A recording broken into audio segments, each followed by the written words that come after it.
Welcome back, ladies and gentlemen. This is Weeknights. I am JD Nero, aka He Who Pods, aka Rearview Mirror. I probably got to clean my rearview mirrors. But anyway, here we are. And I'm Dash, aka Dashing D, aka the real king of R&B. And yeah, it's Wednesday. It's Wednesday. All right, let's get right to it. I'm gonna play this video. This video is from. Let me get the name right. Hold on. Person's name is Pop Culture Brain. I'll play this video from them real quick.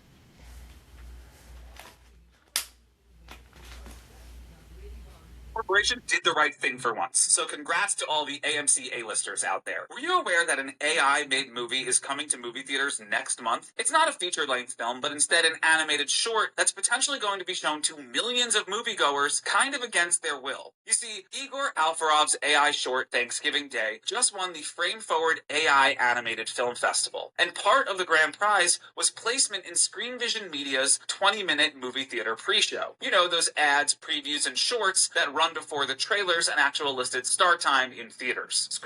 That's when you go to the movies and you see a Maria Menudo. You know what I'm saying? She'd be up there saying, "Thank you, movie watchers, for being a movie watcher. Thank you for getting here early before the trailers." That's when this shit was gonna run. Gotcha. Okay.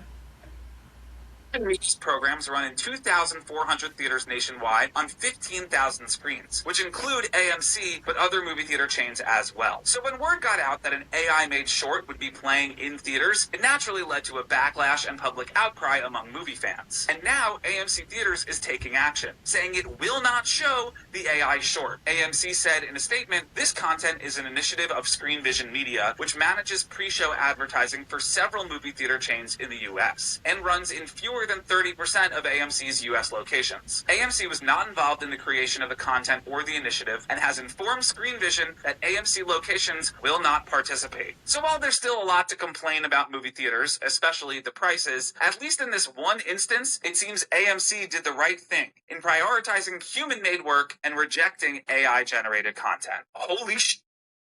All right. There it is. AMC stands up and says, "No AI short film. Fuck that. No people, no show." Yeah, they did. I think this is big. I think this is smart. And as a creator, as a movie goer, as an AMC A-lister, I applaud this move big time.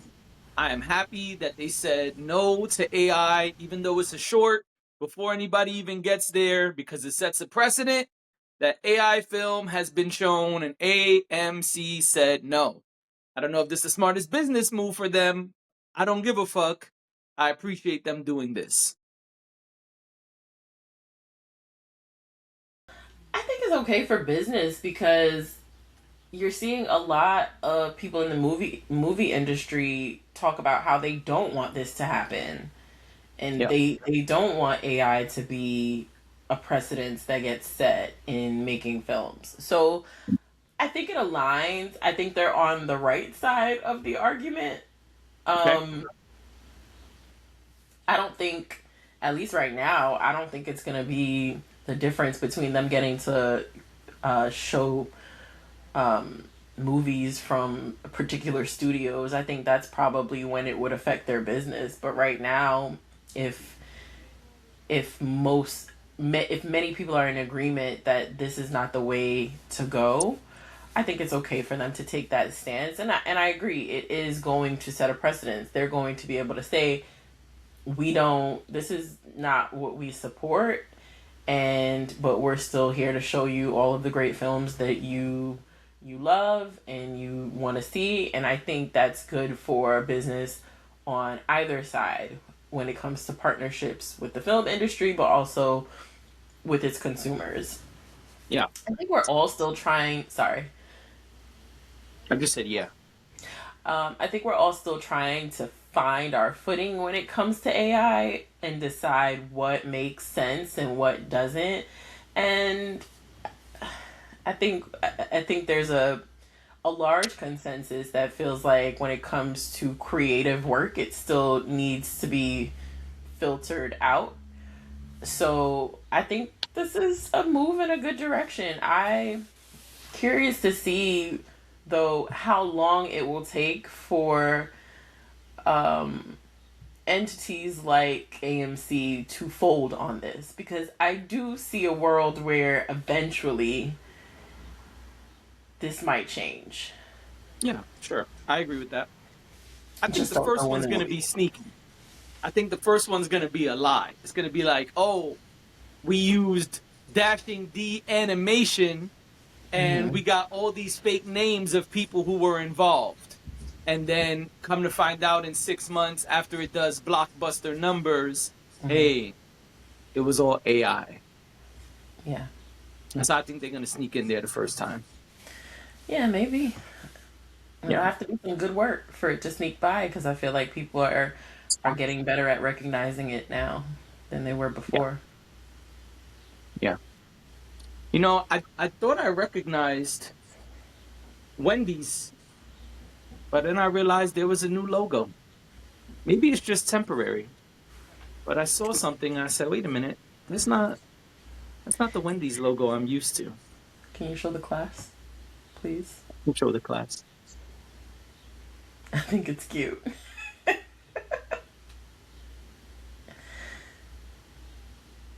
She looks familiar, but she does not look like the Wendy's girl. She doesn't look like So wait a Wendy. minute. That's not the Wendy's. That's not Wendy. And does that chain say ice spicy? It does. So Ice Spice is the new face of Wendy's, huh? Yep.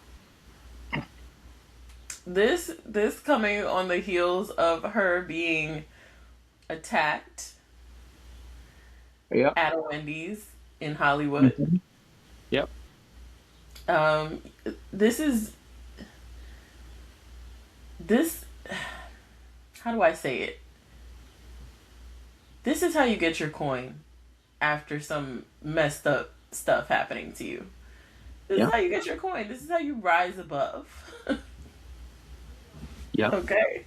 Because she got into that altercation. I don't know if you could call it an altercation, but she had that confrontation with that girl who was dead wrong. Y'all could look it up if you need to know more about that.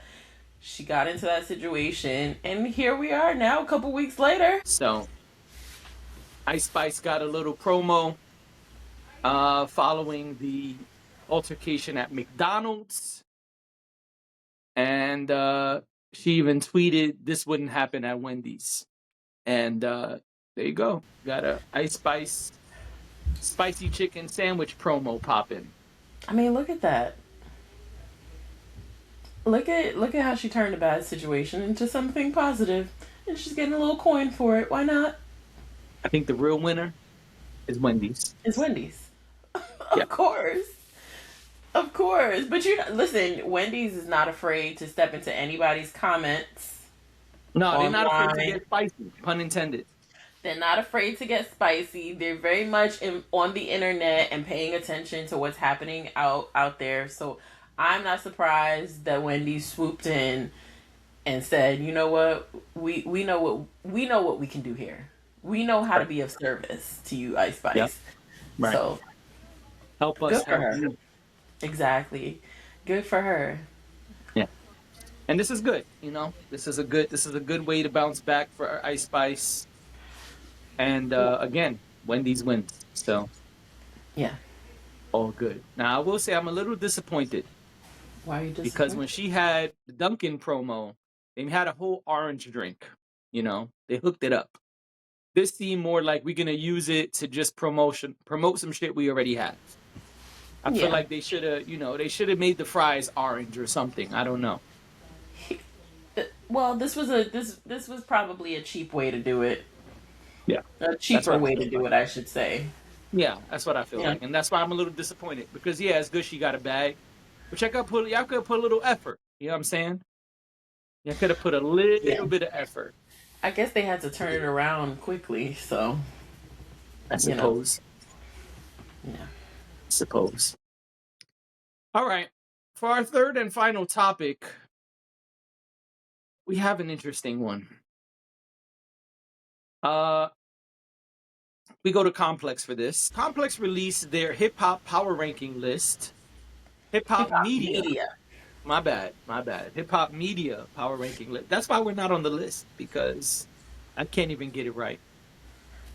Right. They released their hip hop media power ranking list, and Akademiks was number one. During that, he also spoke with Complex. And one of the quotes, some of the quotes that he said were highlighted, and we thought we should discuss. So one quote is, "I love the fact that we're experiencing a complete reset within music and culture."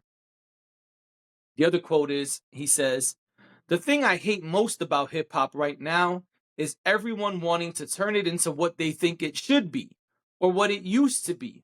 A lot of influencers, media personalities, and even fans don't realize they're responsible for most of the change in hip hop." He has a point. He does. We are all responsible for a small piece of hip hop and what goes on in hip hop. However, we cannot ignore the fucking huge conglomerates that control hip hop. Yes, I can choose not to use Spotify. Yes, I can choose to buy vinyl directly from the artist website. Yes, I can do lots of things as a consumer. But let's be real here. Billions of marketing dollars are being pumped into the ecosystem via these large conglomerates, including Akademiks. Let's not act like Akademiks don't ever take a paycheck from anybody. He might say no, but let's be honest. We know niggas get payola. It's been happening a long time. And thus, that payola also influences the way that he influences others. And so we cannot ignore that humongous portion of influence. Yes, who you listen to, who you stream, whose merch you buy, who you're watching. Yes, those things matter. But they are small in comparison to what the big billion-dollar companies are doing.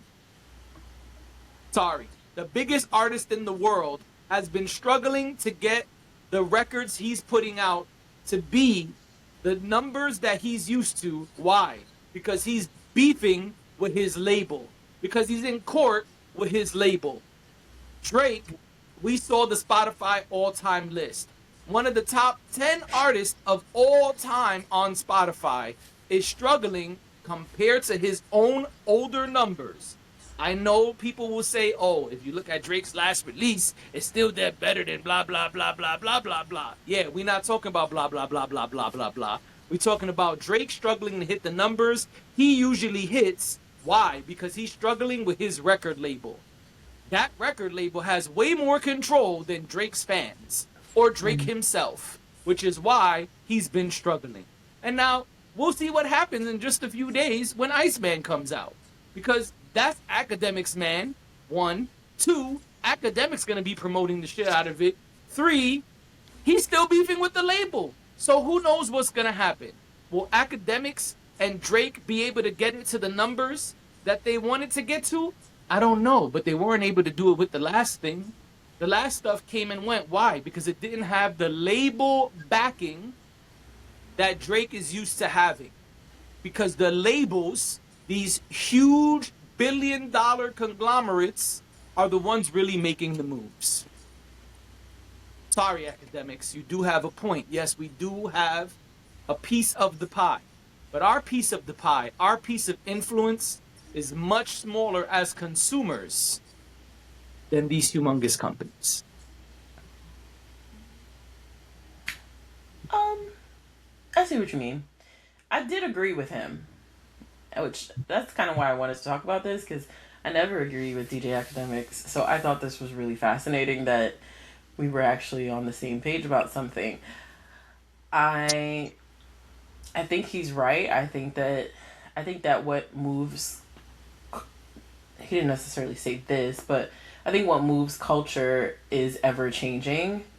And I think, especially right now, and maybe always in hip hop, are the thought leaders that are heavily involved with the hip hop industry. Also, just artists themselves and the sounds that they bring. And as we cycle through artists over the years, as we we get new we get new talent and people trying different things out, we start to see cultural shifts in music. So I think all of those things are factors. I do agree that to some extent, like, corporations also move the needle. Money is money talks. Money is how things get done. Right. So it there and with money is power and influence. So of course that's going to have an impact. But I think a lot of this stuff goes hand in hand, and I don't think that one or the other happens alone. And yeah, someone like DJ Akademiks, who is number one on the power ranking list, is absolutely benefiting off of some of that money, but also people are paying attention to him specifically. Like, maybe not me and you, we're the small fish here, right? When we're having these conversations, but somebody like DJ Akademiks or somebody like Joe Budden, who they have these huge platforms, they have these huge followings, and all of these people who are paying attention to what they have to say, even if they don't say things that we necessarily agree with, they're still moving the needle. People are still waiting for them to know how to react to certain things. So I think that there's a lot of influence there. We've talked about the fact that someone like Drake will listen to, and not just him, but someone like Drake will listen to a Joe Budden episode about himself. And then 6 months later, a year later, we get music that is very clearly in response to that. You know what I mean? So I feel like all of it works together in a sense, because yeah, most artists are, the big ones at least, are getting paid by these same corporations too to do this and that. We just talked about Ice Spice and Wendy's. Look at how quickly they jumped to attach themselves to her name. So yeah, I think there's a lot of different things at play, but I do agree that in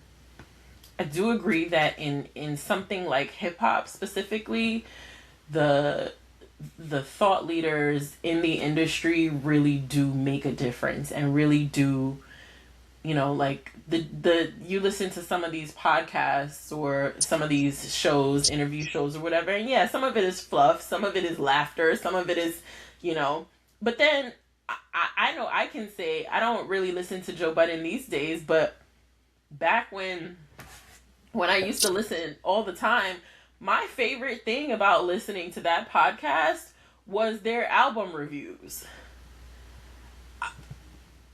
Because they were funny and they were thoughtful and they were entertaining, and I think it's the thing to this day, I think it's the thing they do best. I you know so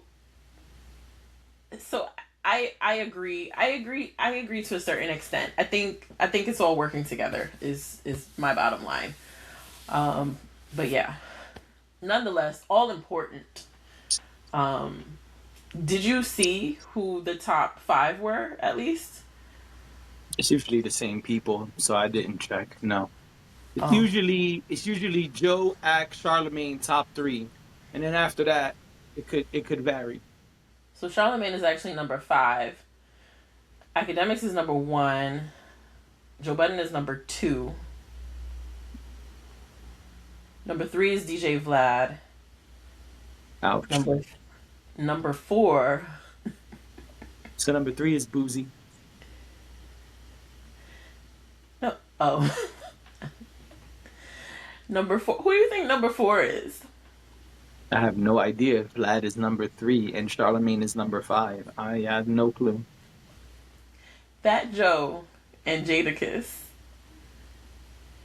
Okay, I see why. I mean, you said it. You called this. Maybe not this specifically, but you called this. You called me out for this, and you were like, you just wait.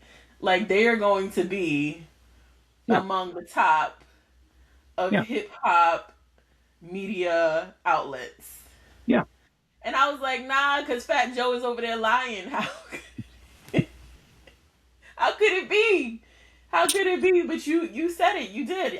Listen.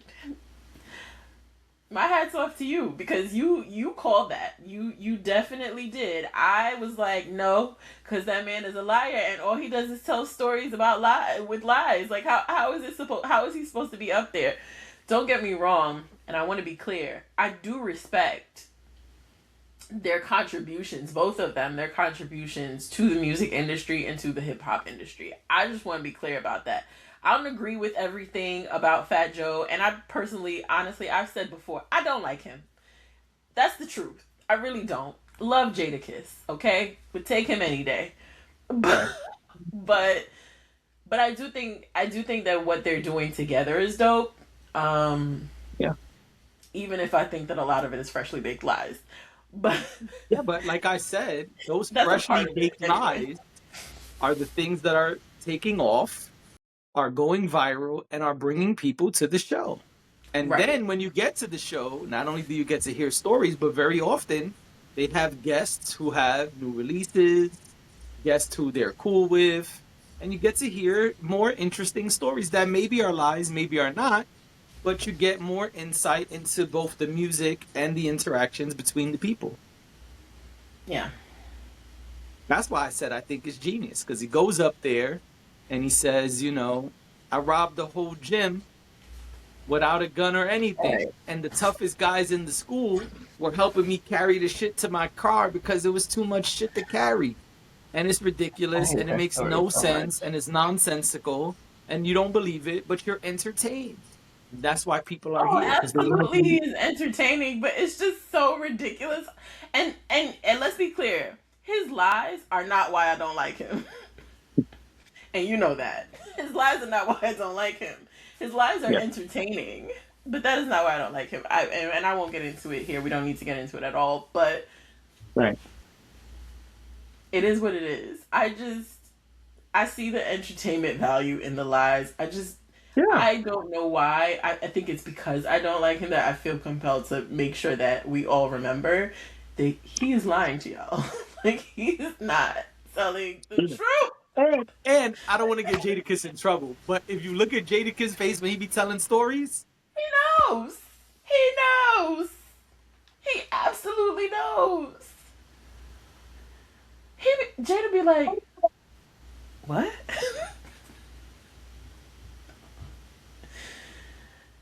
And then when there's a guest, Jadakiss just be like, man, this boy is wild.